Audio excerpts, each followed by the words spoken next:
Over the 600 odd acres which we farm organically now up on Bodmin Moor, we carry about 150 cows and a flock of about 900 sheep. It was a very good place to be brought up on a farm.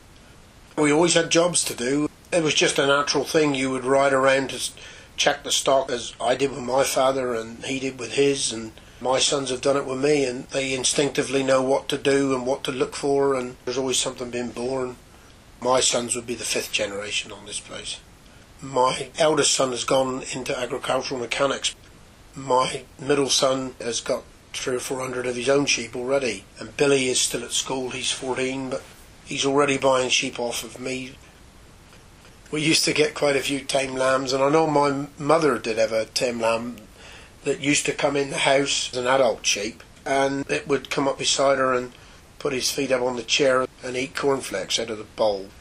I think she used to call that one Podgy. A lot of stock was brought down from Scotland. I can remember back in the late 50s we bought an Angus bull from Scotland, and back in those days it was sent down on the train and it came in at Bodmin Road station, and we had to pick it up with a cattle lorry from in there. We have got photographs of this bull called Ivan. A lot of livestock was transported on the trains before the lorries got big enough, I suppose, to carry them.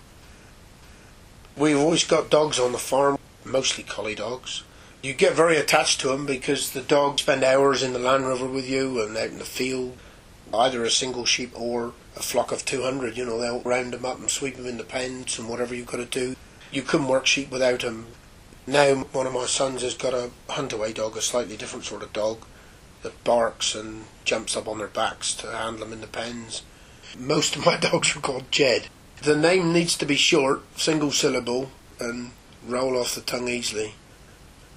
All the farms up here have got a Land Rover or a truck. The quad bike would be the newest thing we got on the place, really. But other than that, we got livestock-sized tractors which don't need to be huge. And the Land Rover is for pulling around the trailers of livestock. It's a tractor, it's an ambulance, takes us around to feed the stock, carries the dogs. We usually got a horse or two about here. In my father's time and grandfather's time, the work used to be done with horses. They would have made hay and ploughing with horses. I love to ride the horse, but very often you haven't got time to go and saddle it up. It's quicker to take the Land Rover or quad bike and do it that way.